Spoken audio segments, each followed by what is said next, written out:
Hello everybody, Toastbomb here, bringing you a full gameplay of CTF Exile on Halo 4, but this is not my gameplay. You might say, who it is this gameplay from?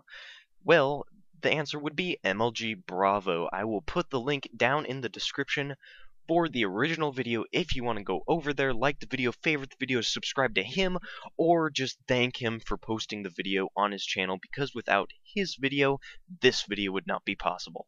So recently, the booths at PAX opened up, and now Halo 4 is able to be played by the public, and people are playing it like crazy, and there's some details that have been discovered that we didn't know about before. First thing is that the bolt shot that people were previously calling the Promethean pistol is now confirmed as a secondary weapon. Active camo is returning from Reach, and it pretty much hasn't changed at all. I don't know exactly how I feel like about that. I guess Promethean vision, maybe you'll be able to see it, maybe you won't. If you won't, I'm thinking it might slow the game down drastically if a lot of people decide to use it. Especially because Promethean Vision was originally in the game to not allow campers to stop camping and speed up the game. So if active camo kind of counters the Promethean Vision, I don't know how to feel about that, but we'll have to wait and see how the flow of the game kind of turns out and how it works. Promethean Vision has been changed. It has a much shorter duration and a very long recharge time now compared to what it was previously. The individual armor pieces like shoulders, helmets, and chests all have individual armor skins. So it's not just one armor skin for the entire body, it's individual different pieces for each part of the armor for extra customization. And I'm super excited about that. You could come up with some awesome combinations, make your guy just look super cool, so I'm excited about that feature. And the bolt shot has some sort of overcharge type thing where if you hold down the button and you let it go, it's kind of a shotgun-esque sort of thing. I haven't seen it yet, but I've heard people talking about it. And then lastly, that thing in my previous video that I was calling the EMP grenade is actually not the EMP grenade. It is something called the pulse grenade, which is kind of using one of the ideas that I had in one of my previous videos where I talked about a pulse ability that would push people away from you, because there's so many things that allow people to get close to you, but there's nothing that really allows you to push them away. But it's not an armor ability, it is a grenade. So it's that orange glowy thing that sticks around for like 2 to 3 seconds and will push people away. Also, it will sort of act as an EMP grenade because it will disable ghosts when they drive through it. I assume this also goes for any other vehicle as well. So I can imagine some really cool team scenarios with this, where you say, oh, we're all 4 down, they're getting the flag, they're running it. I'll use the pit for an example, and on the pit, most people run it green hall, but green hall's pretty easily nadeable by any of the 2 spawns. So you spawn up and everyone spawns with EMP grenades on your team, and you throw a pulse grenade. So you throw a pulse grenade and it lands in green, basically shutting down green. Now the people can't run the flag green. Oh crap. And you have another teammate throw down to dark. Now they can't go into dark. Now you have them completely locked off. You kill them, save the flag because of awesome teamwork and awesome grenades.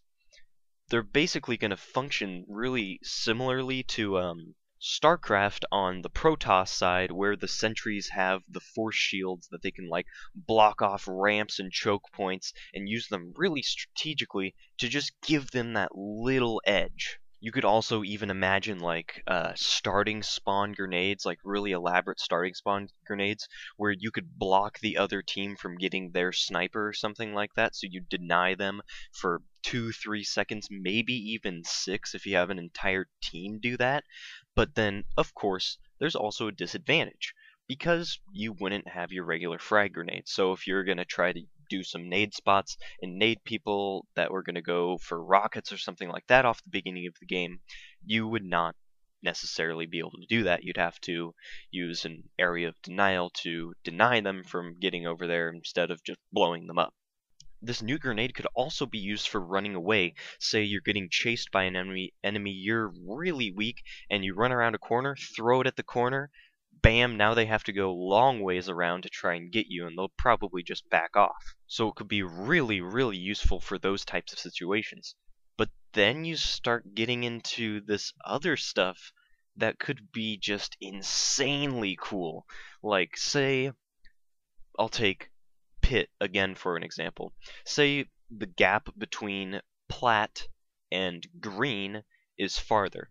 So if you don't know, if you're on the MLG settings, I think maybe even default settings in Halo 3, you can manage this. You can jump from plat, which is that really flat platform next to one of the bases, to green, which is where the camo in default spawns, or the rockets in MLG. If your timing is good enough, you can actually make that gap. Now imagine a farther gap that you couldn't make unless you had like 300, 200% speed with the flag. Well, throw one of those force grenades down there and jump on the force grenade and it'll like skip you up to the next one. If it works like that, that would be so cool. There could be some insanely cool strategy things going up there, getting on top of bases, little shortcuts you could do by throwing that, jumping off something, bouncing off of it, and hopping up somewhere else that you normally can't jump up to. It'd be kind of like an easier, more effective grenade jump that doesn't injure you. Then also, we're not sure about this. I haven't heard anybody talking about it, but it could potentially throw back projectiles also. I'm not sure. We could see a thing where it also will launch rockets back at you. I'm thinking that might be a little overpowered because it would feel like it'd be pretty easy to do that, but we'll have to wait and see if the pulse grenades actually function like that. But I'm really, really happy how they function from what we've seen so far, because it's not like a bubble shield type thing where it lasts for like 35 seconds, there's no way to disable it, and you can just kind of sit in there with like an oddball or something and just troll all the day long, and people just can't kill you. If you have teamwork and you actually stack them and time them properly, you could get like a 10-second duration out of this, maybe, probably more like 8. But if it's just one grenade, it's not like you're throwing it onto a team's CTF cap point and then they're just completely denied from capturing the flag for like 30 seconds and your team just goes in and wipes them out willy-nilly. It's something that, if used right, it can be ultra effective, but, you know, if not, it's not really going to do that much. Oh yes, and one last thing. In this build of the game, I'm hoping that they change this. But in this build of the game, you cannot drop the flag, so that's why you see him running around with the pistol a lot. Normally, I would assume he would drop the flag and BR a guy down and pick it back up. But currently, you cannot drop the flag. I hope that changes. I've talked about that in the past, why that is important to the game. But yeah, I just really hope you can drop it because it just gives more options, and sometimes you just want to drop the flag and use your primary weapon. But anyways, that's going to do it for this video. If you like the video, you can leave a like or a comment. If you really like the video, you can subscribe because I post new Halo videos every day. Thanks for watching. See you tomorrow. Bye.